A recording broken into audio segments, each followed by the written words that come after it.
사도신경으로 우리의 신앙을 고백하며 새벽 예배 하나님께 올려드리겠습니다.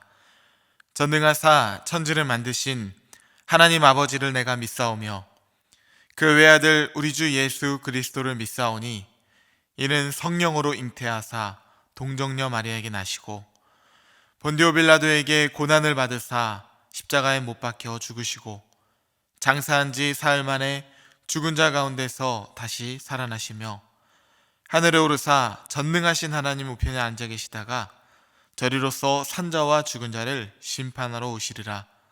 성령을 믿사오며 거룩한 공예와 성도가 서로 교통하는 것과 죄를 사하여 주시는 것과 몸이 다시 사는 것과 영원히 사는 것을 믿사옵나이다.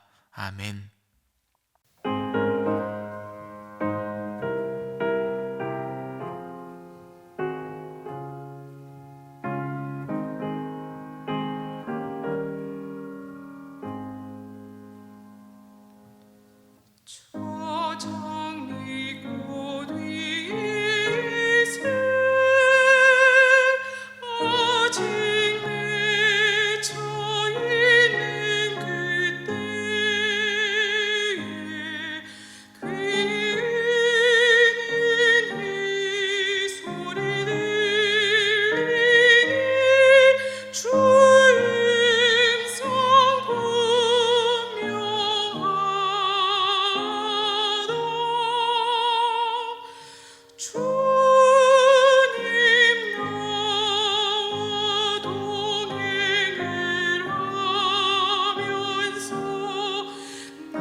이 시간 우리에게 주시는 하나님의 말씀은 베드로전서 2장 1절부터 3절까지의 말씀입니다. 그러므로 모든 악독과 모든 기만과 외식과 시기와 모든 비방하는 말을 버리고 갓난아기들 같이 순전하고 신령한 젖을 사모하라. 이는 그로 말미암아 너희로 구원에 이르도록 자라게 하려 함이라. 너희가 주의 인자하심을 맛보았으면 그리하라. 아멘. 오늘 우리에게 주시는 말씀을 통해서 잠시 기도하도록 하겠습니다. 사랑의 주님, 감사합니다. 우리가 아직 죄인 되었음에도 우리를 먼저 찾아주시고 사랑해 주심으로 말미암아 구원해 주시니 감사합니다. 또한 하나님 감사드립니다. 우리가 하나님의 자녀로 살아가면서도 여전히 연약할 때가 있는데 그런 우리를 매일같이 도우시며 성령의 능력으로 세워주시니 감사드립니다. 오늘도 성령의 도우심으로 말씀 앞에 섰습니다. 믿음은 들음에서 나고 들음은 그리스도의 말씀으로 말미암는다고 하셨사오니 오늘의 예배를 통해 저희의 믿음을 더하여 주시옵소서. 구원받은 성도에게는 받은 그 구원을 이루며 성장과 성숙이라는 과제가 주어져 있음을 고백합니다. 세월 지나갈수록 의지한 분과 참 소망은 오직 주님께만 있음을 신뢰하며 어린아이의 신앙에서 장성한 분량의 믿음으로 바르게 걸어가게 하여 주시옵소서. 주님의 오심을 기다리는 대림절 기간입니다. 하나님의 깊은 임재를 누리며 오시는 주님을 맞이하는 오늘이 될 수 있도록 아버지께서 소망을 더하여 주시옵소서. 우리 주 예수 그리스도의 이름으로 간절히 기도하옵나이다. 아멘. 할렐루야. 네, 오늘은 성도의 책임, 성장이라는 제목으로 하나님 말씀을 전하도록 하겠습니다. 청파교회 담임 목사이자 문학평론가인 김기성 목사님은 사람과 인간에 대하여 이렇게 표현을 합니다. 사람은 태어나지만 인간은 만들어지는 것이다.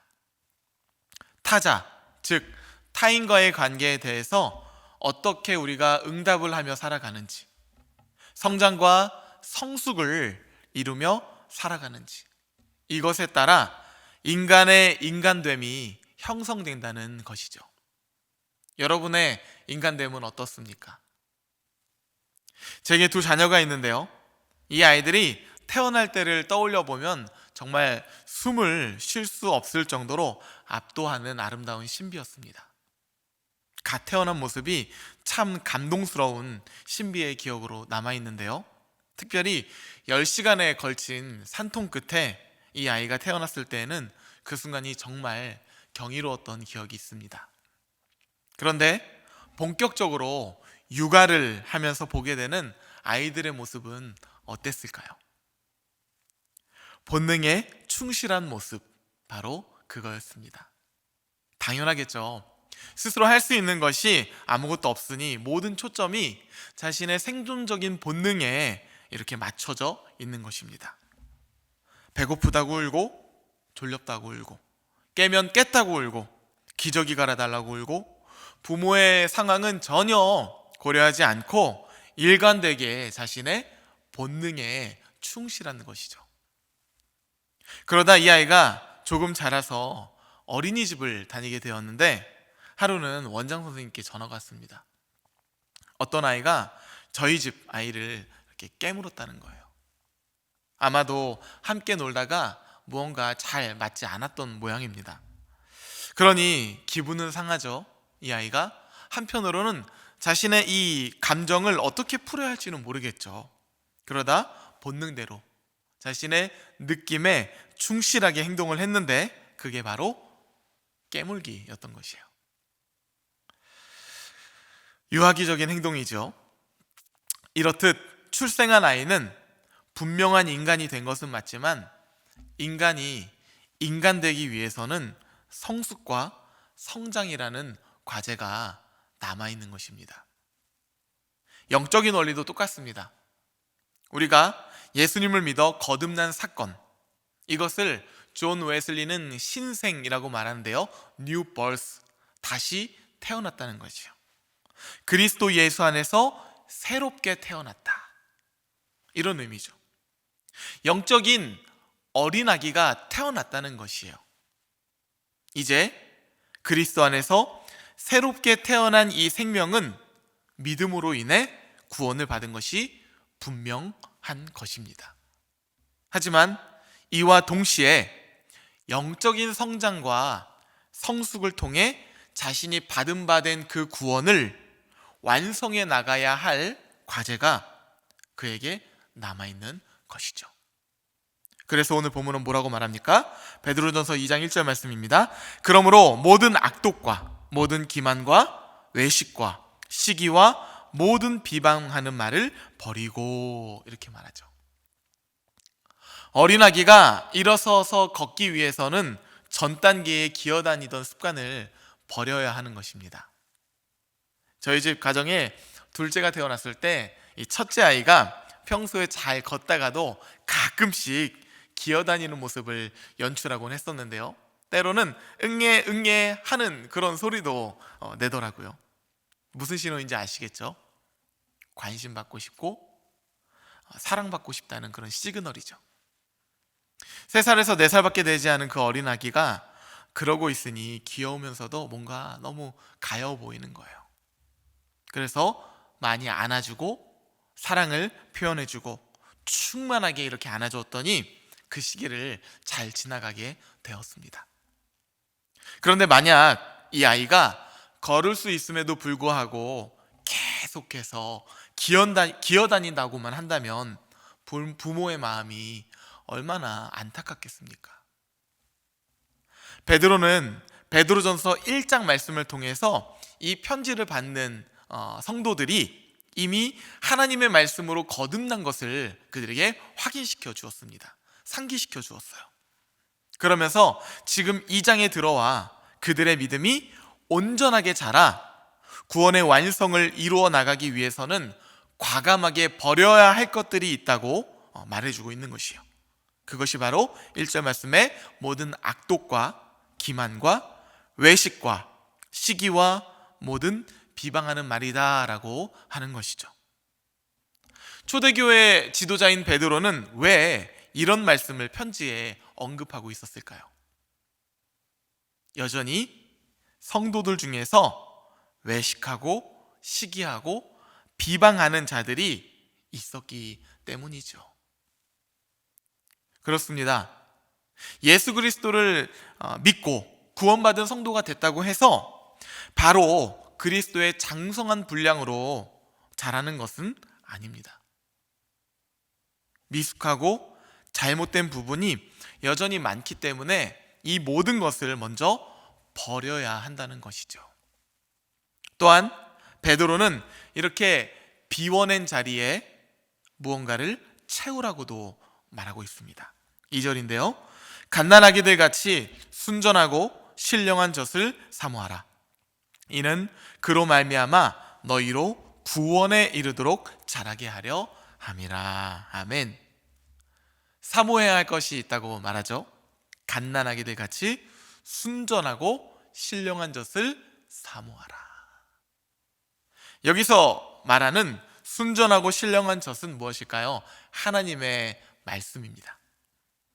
마치 갓난아기가 젖을 먹지 않고는 자랄 수 없듯이 그리스도 안에서 새 생명으로 태어난 사람들이 하나님의 말씀을 먹지 않고서는 자라날 수가 없다는 그 말씀을 지금 전하고 있는 것이요. 예수님께서도 말씀하셨습니다. 사람이 떡으로만 살 것이 아니요 하나님의 입으로부터 나오는 모든 말씀으로 살 것이라. 즉 우리를 그리스도인으로 거듭나게 하신 하나님의 말씀이 또한 우리를 영적으로 자라나게 하는 말씀이 된다는 것이요. 이건 너무나 중요한 영적인 원리입니다. 하나님의 말씀은요, 우리를 구원하시고요, 또한 우리의 구원을 계속해서 이루어 나가시며 말씀으로 우리의 인생을 하나님께서 완성시켜 나간다고 우리에게 전하고 있는 것이죠. 그래서 2절 말씀을 이렇게 읽을 수가 있습니다. 하나님의 말씀을 사모하라. 이는 그로 말미암아 너희로 구원에 이르도록 자라게 하려 함이라. 사랑하는 성도 여러분, 우리 또한 새 생명을 얻은 하나님의 백성으로서 하나님께 받은 구원의 선물을 잘 이루어 나가시기를 예수 그리스도의 이름으로 축복합니다. 그런데 문제가 하나 있습니다. 우리는 종종 이 순서를 혼동하는데요, 이 말씀과는 반대로 살아가는 경우가 있다는 것이요. 버려야 할 것은 채우고 채워야 할 것을 버리며 살아갈 때가 있는 것이죠. 그러면 왜 우리는 성도가 되었음에도 말씀과는 반대의 삶을 살아가게 되는 것일까요? 정답은 3절에서 찾을 수가 있습니다. 3절 말씀이에요. 너희가 주의 인자하심을 맛보았으면 그리하라. 우리의 삶이 말씀의 순방향이냐 역방향이냐, 이 기로에 이 3절 말씀이 있다는 것이에요. 그것이 무엇이라고요? 너희가 주의 인자하심을 맛보았으면 그리하라. 그렇습니다. 우리가 하나님의 인자하심을 경험하고 맛보았다면 우리는 오늘 말씀처럼 기쁨으로 거룩을 이루며 살아가게 될 것입니다. 하지만 내 삶이 이것과는 반대를 향해서 달려간다? 주의 인자하심을 맛보지 못하며 누리지 못하는 인생을 살아가고 있다는 것의 반증인 것이죠. 베드로전서는 로마의 네로 황제의 박해로 소아시아에 흩어진 유대인 신자들을 격려하기 위해서 쓰여진 편지입니다. 고난 중에 있는 성도들을 위로하며 믿음의 승리를 이루어 고난 저 너머에 있는 영화로운 구원을 바라보게 할 목적으로 이 편지를 쓴 것이에요. 그런 의미에서 베드로전서를 소망의 서신서라고도 부릅니다. 주의 인자하심을 맛본 자는 고난 중에서도 환난 중에서도 소망의 노래를 부르며 살아갈 수가 있다는 것이죠. 우리가 살아가면서 여러 가지 변명을 대고 자기 합리화를 하는 것이 있습니다. 내가 지금 상황이 충분하지 않고 여의치가 않아서, 내가 지금 조금 어려운 때라서, 내가 지금 여건이 되지 않아서, 지금 환경이 되지 않아서 참 어렵습니다 하면서 채워야 할 것을 채우지 못하고 버려야 할 것을 버리지 못하는 그런 인생을 우리는 붙들고 있지는 않습니까? 하지만 하나님의 말씀을 우리 가운데 담고 우리가 그 말씀의 능력으로 살아간다면 이것이 너무나 자연스러운 우리의 모습이 된다는 것이에요. 예레미야 선지자도 절망 가운데 소망의 노래를 불렀습니다. 주의 인자는 끝이 없고 그의 자비는 무궁하며 아침마다 새롭고 늘 새로우니 주의 성실이 금이라. 성실하신 주님. 우리가 잘 아는 찬양이죠. 이것이 바로 하나님의 인자하심을 매일같이 아침마다 새롭게 맛본 자들이 고백하며 살아가게 되는 그런 영적인 원리라는 것이죠. 사랑하는 성도 여러분, 여러분의 삶은 무엇으로 가득 채워져 있습니까? 지금 이 시기는 자꾸 하나님의 말씀과는 반대로 버려야 할 것을 채우고 채워야 할 것을 버려야 한다고 그렇게 말합니다. 효율과 효과적인 것, 그리고 경제, 이 많은 이슈들을 이야기하면서 우리 내면 안에 그런 것들만 담아내라고 속삭이는 것만 같습니다.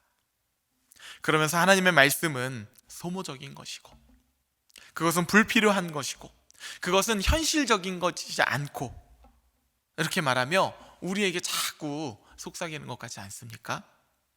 간절히 바라기는 그런 속임수에, 그런 속삭임에 여러분들이 걸려 넘어지지 말고 하나님의 말씀으로 가득 채워져서 말씀의 능력으로 살아가는 것이 어떤 기쁨인지, 소망의 능력으로 살아가는 것이 어떤 맛인지 매일같이 맛보아 아는 그런 주의 성도들이 되시기를 우리 주 예수 그리스도의 이름으로 간절히 축복합니다.